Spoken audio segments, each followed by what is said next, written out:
ये तो क्या एक चलन चला हुआ है और जब तक राजपूतों को कोई गाली नहीं देगा वो विधानसभा लोकसभा भी नहीं पहुंच सकता, कोई भी जाति का हो। तो नागौर का जाट कहेगा कि 2 गाली देगा राजपूत को और वो साबित करेगा कि मैं बड़ा जाट नेता हूं। बाड़मेर का जाट नेता 4 गाली देगा और वो बताएगा नागौर वाले से बड़ा हूं। फिर जयपुर वाला कह देगा वो 6 गाली देगा और वो कहेगा साहब मैं बाड़मेर वाले से बड़ा हूं। तो जब तक ये धापेंगे नहीं, एक से बड़ी जब तक ये जितनी गाली देंगे वो अपने को साबित कराना चाह रहे हैं उतने बड़े हम जाटों के नेता हैं।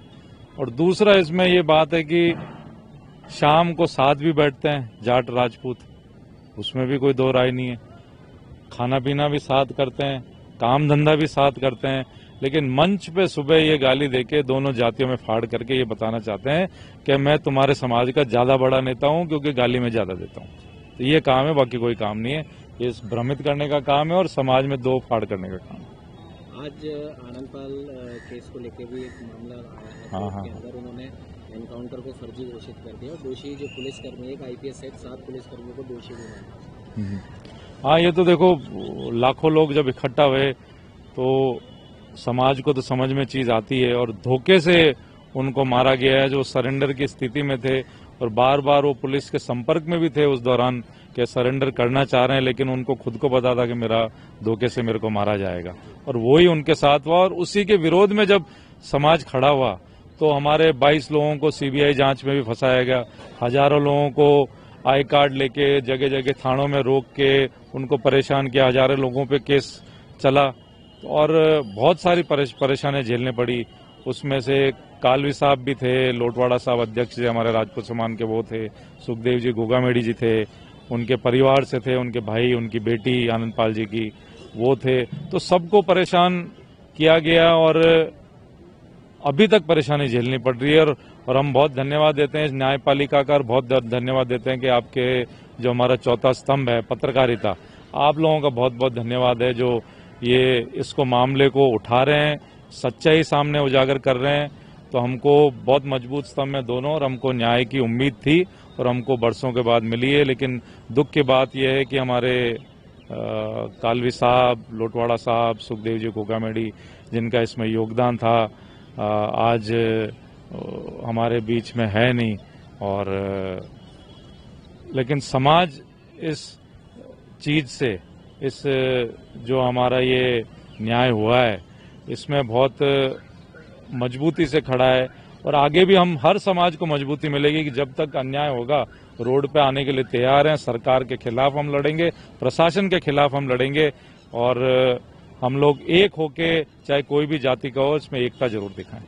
और सर, हालांकि मामले दोनों अलग अलग हैं, लेकिन जिस प्रकार से आनंदपाल जी वाले मामले में आज न्याय हुआ है तो गोगामेड़ी जी के लिए भी कम से कम 5 लाख से ज्यादा राजपूत सर्व समाज के लोग पूरे देश भर से जुटे थे, तो उसके लिए जो देरी हो रही है उसको लेकर क्या? हाँ देखो, ये दोनों मामले हैं, कोई मिलते जुलते मामले हैं। दोनों में सुखदेव जी मामले में प्रशासन को और सरकार को अवगत कराया था, इनके मामले में भी सरकार, उनको आनंदपाल जी को तो डर था कि जेल में नहीं मार दे। उन्होंने जेल से भागने का मुख्य कारण ही यही था। उनके छूटने की सीमा तो, समय सीमा तो बहुत कम रह चुकी थी। जब इतने साल उन्होंने जेल में काट लिए तो जेल से निकले क्यों? क्योंकि उनको जेल में मरने का डर था। उन्होंने भी अवगत कराया कि भाई सरकार को, प्रशासन को, लेकिन उनकी सुध नहीं गई, उनको जेल से जबरदस्ती उनको अपनी जान बचाने के लिए उनको भागना पड़ा, ना कि उन्होंने कोई कानून नहीं तोड़ा। ये सरकार की रणनीतियों से परेशान होके वो जेल से गए। कोई कानून उनपे जो उनकी सजा थी वो होने वाली थी, आज उनके 2, 3, 4, 6 महीने बचे थे, इतने साल उन्होंने काट लिए और उसी का खामियाजा सुखदेव जी ने भी भुगता। ये सरकार की और प्रशासन की लापरवाही और वही खामियाजा आनंदपाल जी ने और उनके परिवार ने, समाज ने भुगता कि सरकार की और प्रशासन की लापरवाही के कारण। आज कहीं ना कहीं अगर राजपूत समाज की हम बात करें तो करणी सेना के नाम पे अलग अलग करणी सेना बनी हुई है और कहीं ना कहीं राजपूत जो युवा हैं वो कहीं ना कहीं इन अलग अलग गुटों से वो भ्रमित हो रहे हैं, तो उसको लेकर आप?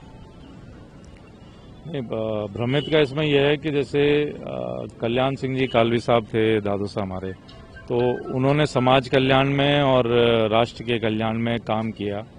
उसके बाद लोकेंद्र सिंह जी कालवी साहब पिताश्री सामाजिक न्याय मंच, आरक्षण के मुद्दे हो, फिर जाके उन्होंने एक निचोड़ निकाला करणी सेना का। तो एक नाम स्थापित हुआ समाज में, जैसे भैरव सिंह जी का नाम है खाचरियावास, अंबानी का नाम है, टाटा का नाम है। तो एक नाम स्थापित हुआ, एक पैठ स्थापित हुई और एक पुख्ता चीज स्थापित हुई कालवी। और फिर कालवी साहब ने करनी सेना एक चीज बनाई समाज कल्याण के लिए।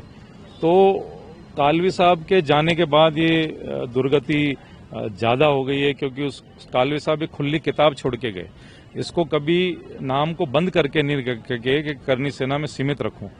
तो साहब का उद्देश्य ये था कि समाज कल्याण में और समाज के उत्थान में काम करे, लेकिन इसको जो दुकानदारी बना दी गई है, एक इसको चंदा वसूली की जगह बना दी गई है। और आप देखें जगह जगह कोई नाम से कोई के टोल फ्री कर दो हमारा, और ये खाना फ्री कर दो ढाबों पे, होटल में, ये तोड़ फोड़ कर देंगे। तो वो उद्देश्य किसी का भी नहीं होता। तो वो आज दुर्गति देखने को मिली है। तो समाज को ये और युवाओं को ये हम जताना चाहते हैं और ये गारंटी ले रहे हैं कि हम धरातल पे उतरेंगे, एक यात्रा पे उतरेंगे। और जो मूल उद्देश्य, मूल विचारधारा थी कालवी साहब की, जो इस संगठन को बनाने में आज 70 साल लगे। कि 70 साल इसलिए लगे क्योंकि कल्याण सिंह जी कालवी साहब का भी योगदान है इसमें, लोकेंद्र सिंह जी कालवी साहब का भी इसमें योगदान है। तो एक ब्रांड ऐसे नहीं बनता, एक सामाजिक, जैसे टाटा को जमशेदजी टाटा से लेकर रतन टाटा, धीरूभाई अंबानी से आज तक अंबानी, कितनी पीढ़ियां, कितना टाइम लगा। और यही उन्होंने नाम साइरस मिस्त्री जी को 6 महीने के लिए दिया।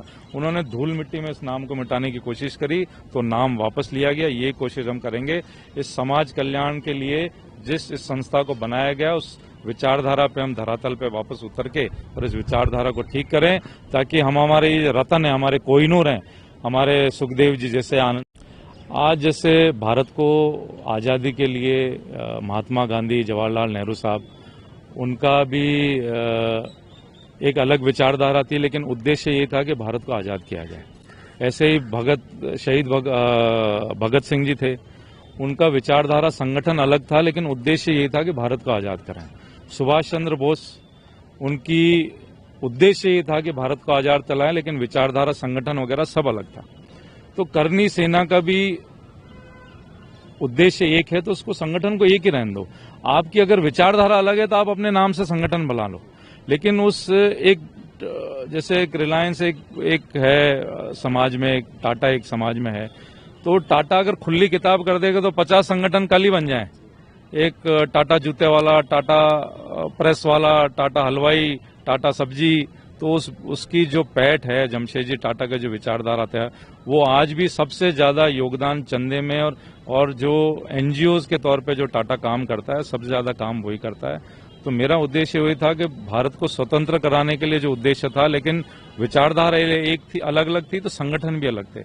तो करनी सेना की जो विचारधारा है, वो विचारधारा ये नहीं है कि भाई आप अपने समाज तक सीमित हैं, आप अपनी घर दुकान चला रहे हैं, आप अपनी होटल टोल फ्री करा रहे हैं और अपना घर चला रहे हैं, वो नहीं था। साहब ने घर जला के होली देखी है, तो साहब ने का जो उद्देश्य था, वो उस उद्देश्य पे काम करना चाहिए था कि घर में समाज से कुछ घर नहीं भरे, हमारा जेब नहीं भरे, हम जूते घिसें, जेब घिसें, तन मन धन से हम समाज के लिए कैसे काम करें, उस विचारधारा पे चलें।